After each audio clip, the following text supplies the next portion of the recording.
Hey everyone, hope you all are doing well. Got another New York Mets franchise mode for you, episode 18. And in episode 17, again, it was an interesting one. All of a sudden, we've been making these late comebacks a few games in a row now. So I don't know if that's going to be the theme for us, but I don't really like it. I'd much rather get the lead early and just hold on from there because, it just feels like all game I'm going to lose. Then the last minute craziness happens, like Will Smith getting injured and then Ramos getting hit with the pitch to tie the game. So that definitely was a wild game. And now we have our next matchup. Game 3 of our series against the Atlanta Braves. Steve and Matz going up against King Felix Hernandez. So this definitely will be an interesting one. In the last video, I finally have made the move to just get rid of the classic because I just can't do it anymore. You know what I mean? I just feel like it really is weighing me down and messing me up every game and really just like bailing teams out. Honestly, like I can't pitch at all. You think of how much I struggle with the Grom. It's like such a tragedy, honestly. Like that stuff should not happen. As we look at the lineup here, the thing is, I just gave Ahmed Rosario a day off like 2 days ago. So I don't really want to do that. I guess Jeff McNeil could have a nice little seat on the bench. And what I'm going to do here is I'm going to do something a little different. I'm going to let Cespedes make his debut. Not at third base, but in left field. And now we have to move the lineup around. So we got Nimmo lead off. Ooh. What do you think about this? This is interesting. Move Alonso up to the second spot. Have Cespedes bat third. Or we could do something like this. Maybe alternate the lefty-righties a little bit. Uh-oh. Got a little bit of some manager action going on. Let's see, what else could we do here? Cano's good enough. Conforto's good. JD's good. Ramos, I still say he's good. And Rosario, I'm just going to roll with it. And we'll see what happens. All right, let's hop into it.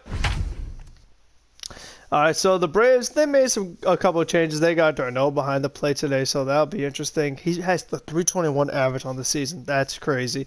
Travis Darno definitely is an interesting guy to think about, just, him being with the Mets and being the catcher on the 2015 World Series team. And he hit some home runs in the postseason. Like, he wasn't that bad. He frames really well, which we know how much some teams and scouts really value that nowadays. But the thing is that once those injuries happened, he was nowhere close to the same guy. He would come back, then get hurt, and come back and get hurt. And the Mets really, they gave him so many chances. And then the whole thing with them tendering him and not tendering Wilmer Flores, I just thought that was such a mistake because it's like Darno, he was gone within the first month of the season anyway. And Wilmer Flores was still a really productive player for the Arizona Diamondbacks last season. And I just feel like he could have provided more value to this team. I would have rather have given Wilmer Flores a low contract, even considering the arthritis that he had or whatever it was at the end of the season. I would rather give him a small contract than give Jed Lowry the contract he had. And that's something I would stand by even a year ago before the Jed Lowry stuff happened. So, I don't know. It definitely is unfortunate. Nothing we could do about it now. But what I find pretty interesting is that lately, if we talk about storylines and whatnot, they've been doing a whole lot about the Wilmer Flores trade and just like the way it changed history of baseball, maybe for a long time, honestly, because of the Astros side of it, where Mike Fiers ended up going to the Astros because they had to make different moves since the Flores trade didn't go through, and they acquired Josh Hader, who has definitely been a big piece for the Milwaukee Brewers in their playoff runs these past couple of years, despite what happened in the wild card game last year.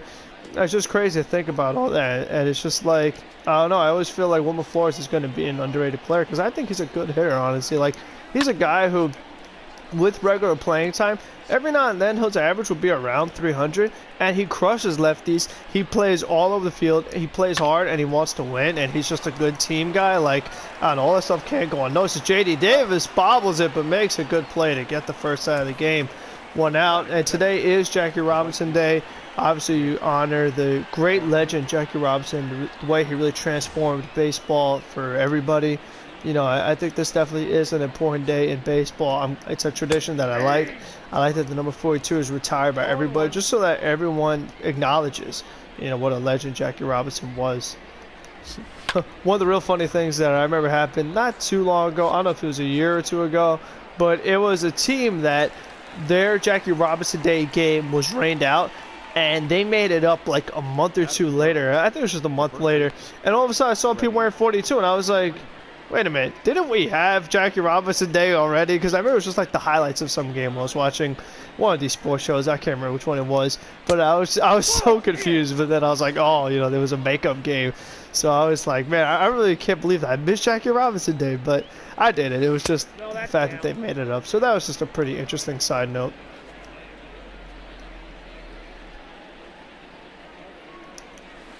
Definitely would like to get a better outing for Steven Matz. I mean, like pretty much every pitcher besides Rick Porcello, he's another guy that I've not been able to get deep into games. And I would just like to get somebody else to, you know, actually be able to pitch a little deeper into the game. This way I can rest the bullpen a little bit and I have to do 5 innings every single start.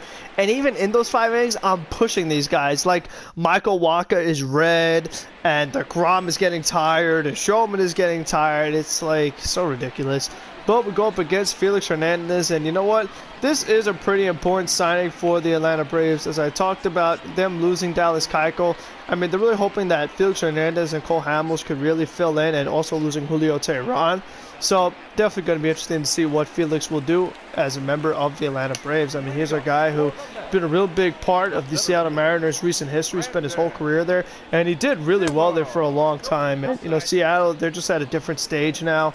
They're obviously in the rebuild, and the Braves are not. The Braves are trying to be in win-now mode. So let's see what happens with Felix. I think that was a good little signing, but you don't know until the actual baseball starts.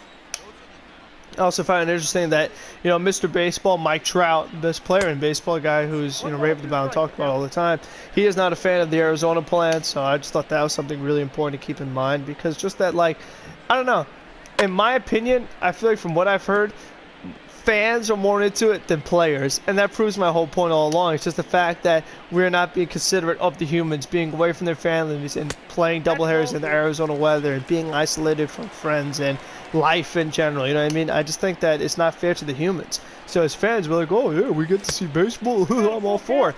But players like Mike Trout or guys like that, they're like, no, this isn't cool to be away from our family. So it just proves what I've been saying. Oh, Nemo gets a changeup and strikes out. Of course, there was a pitch during that bat where I had good timing and nothing happened. It happens. See what Pilons could do, moving him up to the number 2 spot in the lineup. I don't know if that will help, but we'll find out. And this is probably just going to be a one-time thing with maybe more than one, but this isn't going to happen often. Just so happened that McNeil needed the day off. And because I decided to put Yoenis Cespedes in the lineup instead of like a Dom Smith or Marisnik, I didn't feel like I had to move Rosario up, so I just had to change the lineup a little bit. And also I got some lefty-righty action going on, which is something that, I mean, this is the lineup that I kind of think the Mets are going to go with, and it isn't really balanced that well, because think of the 2 left-handers at the top with Nimmo and McNeil. And I feel like Cano and Conforto are also going to back-to-back. And then you have Davis, Ramos, Rosario, who are all right-handers batting back-to-back-to-back. So, I don't know. I just feel like that is the lineup that the Mets are going to roll with. It isn't really that too bad as far as lefty-righty, which it doesn't have to be. I mean, I don't really care. My thing is, like, whatever order scores runs and, like, everybody's happy and the Mets win games, that's the lineup configuration I'm for. I'm not so crazy about this whole, you know, this guy has to be lefty and this guy has to be righty, especially when it comes to like making pitching decisions. Like, oh my gosh, we have to face Bryce Harper, so let's go to a guy who's a really bad pitcher but he's a lefty and let's hope for the best. Like, the Mets do that stuff all the time, and I really disagree with that. I feel like, you know what, good pitchers should face good hitters regardless of, you know, if they're left-handed or right-handed. That's always been my thing. And I wonder how this 3-batter minimum rule will change the configuration of lineups. I mean, I guess you don't really have to worry about the lefty-righty too much, because it's like whatever pitcher comes in, they're going to have to face 3 batters anyway, so it's not really going to be like one batter the pitcher, then another batter's the pitcher. I mean, I know some people are crazy about the 3-batter minimum rule, and I wouldn't say it's perfect, but I would say from a fan's perspective, I am so sick and tired of Ronald Acuna hitting home runs because Steven Matz hangs a curveball right down the middle. But what I am also sick of is just the fact that, like I said, there'll be one batter, new pitcher, another batter, new pitcher. And the problem is the commercials in between. That's what really just, you know, it makes it too much. I can't watch that many commercials, especially when it's the same commercials over and over to make it even worse. So, I mean, I am just not for that at all. So that's why I do like the 3 batter minimum rule, and we'll see what happens. You know what I mean, like, you can't really grade the rule until we actually see it in action. Like, if it makes the games drag on even more or not as exciting to watch, then okay, then 3 batter minimum rule was a failure, and I won't be a fan of it. But the idea of it, I understand it, because I mean, it's supposed to be for the fans, and I just think that seeing so many commercials is not what the fans would watch a baseball game for. Something else I found pretty interesting is that with this whole Players League that's going on with real professional players playing MLB The Show, one of the things that I've heard, and I've just been seeing a lot of people say in general, is them complaining about outfield defense. And that's refreshing for me, because I've been complaining about outfield defense since literally opening day. I was like, there is something wrong here, because it just feels like there are balls that you really think you're under and that you should catch, and these guys just do craziness and do not catch it. And it's so aggravating and frustrating. But, I mean, at least I'm not the only one, it seems. So that makes me feel a little better.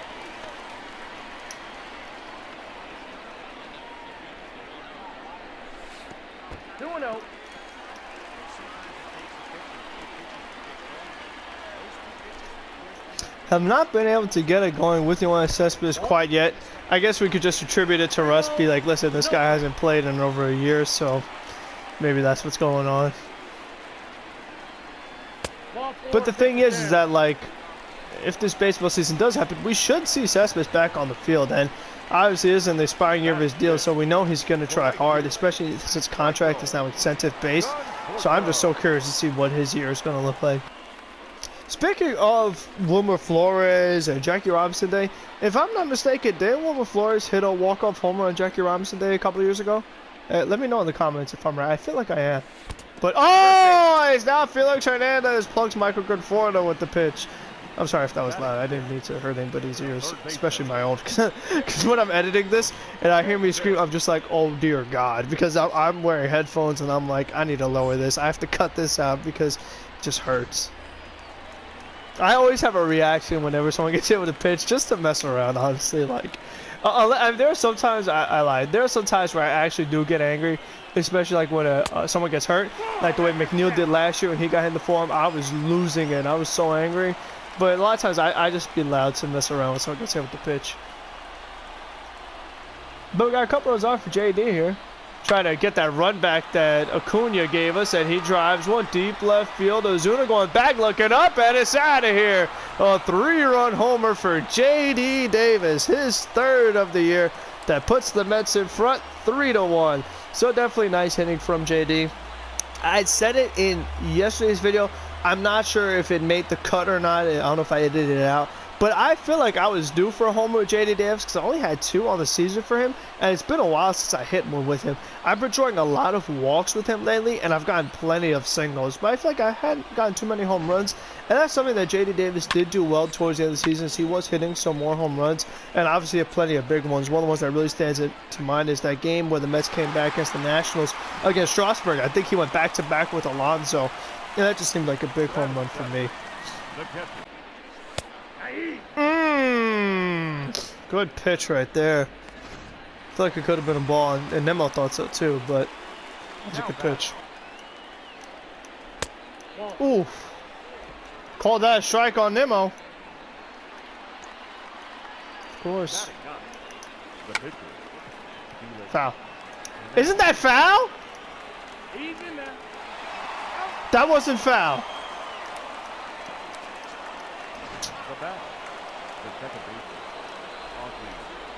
Can a ball go foul and then come back fair? Is that a thing? I'm not even sure. If someone knows, let me know. Conforto up the middle. Good timing. Not a good result as he hits into a double play. Oh, that's going to be a tough play for Matz. And he gets there and gets him out. Wow, what a play. With Acuna's speed, that is not easy, but you know what? Steven Matz is a good athlete. He could field his position, and he gets it done there. Matz up the middle, base hit, and Rosario will go to 3rd. Look at Steven Matz helping his cause out a little bit. That's not a strike, man. I don't know what this umpire has against Nemo, but he is getting the worst calls ever. He's like the only guy that's getting robbed. I mean, how if there's one guy on the whole team, maybe in all of baseball, that you can't be mean to, it's Brandon Nimmo. He's like the nicest guy ever. Come on now, ump. Ah, take that, ump. Oh, man. Albi's boots in. That's going to go down as a, what do they call that, error, hit? I'm not sure what the ruling is. I guess it's a hit because I didn't see error. But Nimmo said, forget you, umpire. I can still do work and drive in my own runs. So how about Matz keeping the inning alive, adding a run for us? Cano, wow, good timing on a sinker right down the middle. With the bases loaded, he hits a routine ground out. Wow. Oh my gosh. Really could have just put the game away nice and early. That would have been great. 2-2 from Matz. Gets jammed. Can Alonso go make a play? He can't. He ain't catch it? What happened? What happened here? Okay, Alonso's coming to get it.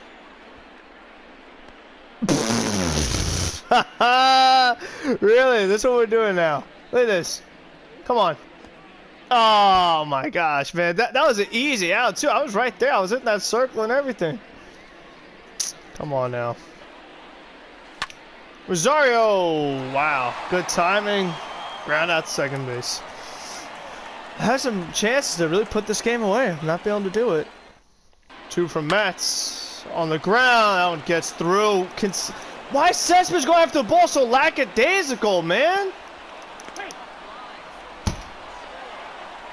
I don't know why Cespedes didn't charge that ball. Not that would have made a difference, but still. See, that's why I really wish I could have put away the game. I had all these runners on base just like that. I did it again with Matz. I blew it again. Oh my God. Now it's just not the time for these stupid calls. Oh my God. Umpire just will not stop, man. He really won't. Wow. What was that one? Oh, good timing. Didn't put it in play. Ay, man. I just hate this theme that's building of like every single inning. I have multiple base runners on and I can't bring them home. And then to add on, I can't throw a strike. So just a great combination. And they call that a ball. Oh my God. Come on, ump. Come on. Come on. Make that play, JD, or just stand there. What the heck was that? He just stood there. He would. God. He could just moved over a little bit and caught it. Oh, of course, it's a bloop. Why wouldn't it be? Cespedes, will you attack the ball? What is wrong with this guy? And Travis d'Arnaud puts the finishing touches on. I'm done. So that will do it. As we had definitely a disappointing loss. It's frustrating that the same exact thing happened with Steven Matz in this game, as, you know what, looked like he was cruising. Then all of a sudden, hit after hit, and boom, the lead is gone. And I keep telling myself, you know what, he's going to get out of it. He can get this batter out. And it doesn't happen, and it ends up having me blow the lead. And all in all, blow the game, really. I mean, and then you had Justin Wilson come in. Umpire didn't give him a call. J.D. Davis, I feel like he could have made a better play on the ball. I think Cespedes could have charged at the ball better in the outfield. None of those things happened. And then on offense, we stranded plenty of base runners, swung at some pitches I really shouldn't have. Definitely did not come through with runners on base yet again. So that's definitely disappointing. But I hope you guys still did enjoy this video. If you did, leave a like, subscribe to keep on with anything going on in the channel. But until the next one, be safe, be smart, be healthy, and have a good one, everybody.